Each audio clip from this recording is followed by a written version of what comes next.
Welcome back to Masculine Scrapping. Today we're going to be working on a pretty fun project, and I'm going to show you a technique using this cutout for placing patterns appropriately. Today's spread is the Oklahoma City Zoo. Went there with my parents as part of an institutional event.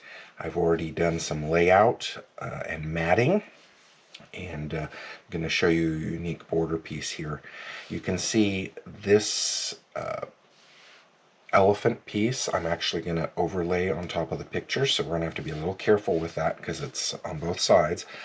But you can see that this paper is reflecting here and here, and also as the matting on this piece. The logo of the zoo is this, and I was able to find that online and cut it out using my Cricut machine, and we're going to place that on the spread as well. I'm going to try and move this cord out of the way a little bit. There we go.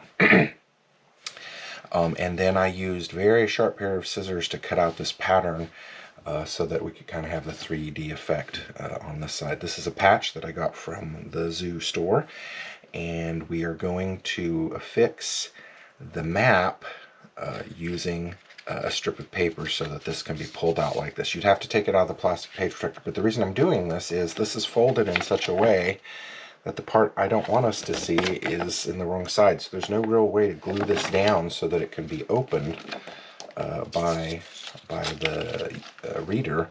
So we'll put it in that way. It can be taken out to be looked at, but it'll be a little harder to do. So let's start on some aspects of this page first. I'm just going to go ahead and put down the border here.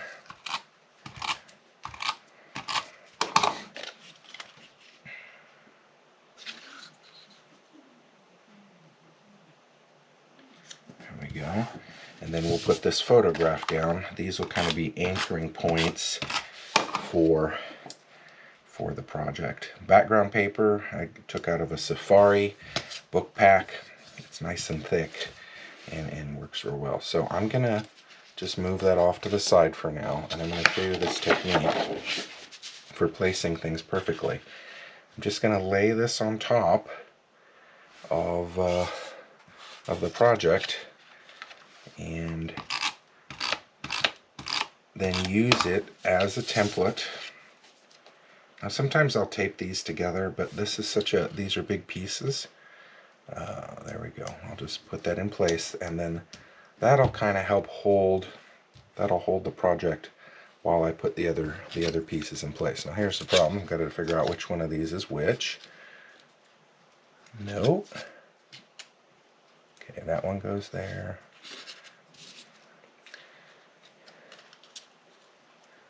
Okay, that one's there. That's that one. And that is this one. Again, cut these out using my Cricut machine. And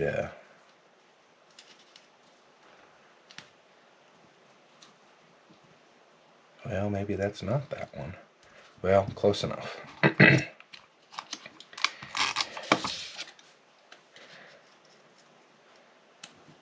Downloaded the logo from the web, and might have even got it from their website, and then just use Cricut Design Space and got it in design in there, and then I cut it out. Now here we go. I'll just pull off the template piece, and we will save that for another project. And there we go. That's all perfectly placed. We'll put that on here at the end. So I'm just going to slide this project up this way a little bit, and then we'll work on this side. So slide everything off to the side just so I can remember the order it was in. Put that up there. So this one definitely is going down first, the border. I used a jagged edge tearer to create this torn edge border.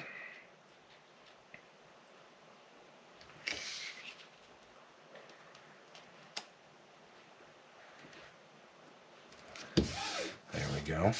Now I'm not going to put tape up here because I know that's going, actually do I want this to go on this side of the, No, I want this underneath. Okay, so we won't put any tape up there at this point.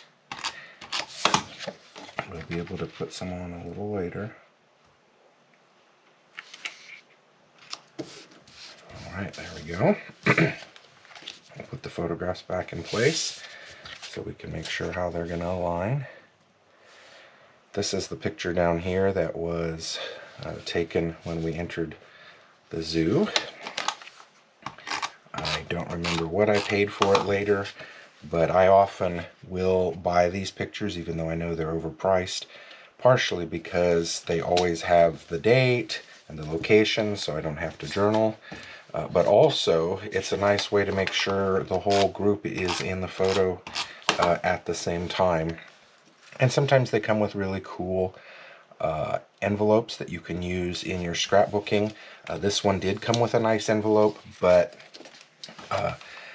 I wanted to use that, I think, in another project, so it's not there. Okay, so now I've got this taped. Picture of an element. There's a lot of grass there, so I'm going to slide that under and just place it like this. And honestly, I don't even think I'm going to tape that down. There is some good tape on this, and I think it'll make it look a little bit more 3D if it's not taped down. Now, on patches, they've got this plastic backing, and sometimes they don't take the tape. This time it is. I'm putting a lot on because it's heavy and it's on the outside of the page, so it will create a little flap factor, and I have to be careful about that. Flap factor is when it's on the outside. When you turn the page, it'll move it faster. I've got the wristband. You can see right here it's on my dad's wrist.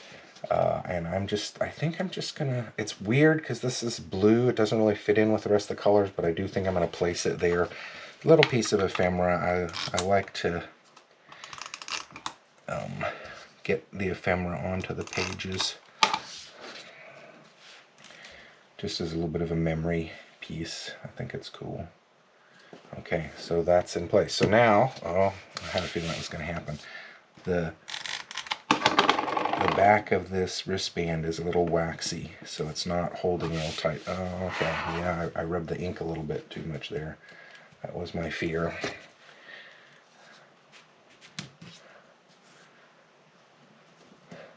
There we go. Okay, now to work on this piece. So I am going to leave that in place so I can see where to put tape, and I'm going to put quite a bit of tape on it to help hold it down. Now, I will tell you this, that tape on these is usually not enough, especially if people are manipulating it a lot. So I have some brads here, and I'm going to put those through the edges. That'll help hold it a little bit better. That's the end of that set of brads, but I'm going to keep this just in case I need to store some other things. Here's a tool I don't know that I've shown you before. It's called Big Bite Punch, I think. Wait, what's it called? For memory keepers. And I use this a lot for punching holes for brads. So it's got multiple settings. I've put it on the small hole. Again, I just usually eyeball this stuff. Every once in a while I've placed them in a bad spot, but I forgot how I keep this thing. There we go. So I've got my brads. Yep, I always make sure that they're going to come apart at the end before I stick them through. So push both through.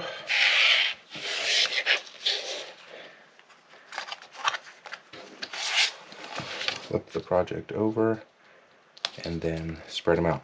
Now, sometimes you have a brad that needs to be in a certain direction, and if that is the case, then I usually will tape these down so they don't move. In this case, I've got a brad here that has an extra piece of metal in it, which I've not seen before, so I'm working on finding, there we go, just broke it out, there we go, that works. So there we go. So now it's on there pretty solidly. You can see that can move back and forth. It can come out. And so that'll be a great way to store that project. So there we go. This is the Oklahoma City Zoo trip, and showed you how to place a cutout accurately and how to mount a map in a way that can be taken out to be read. So hope you enjoyed this project. Looking forward to seeing your projects. Have a great day.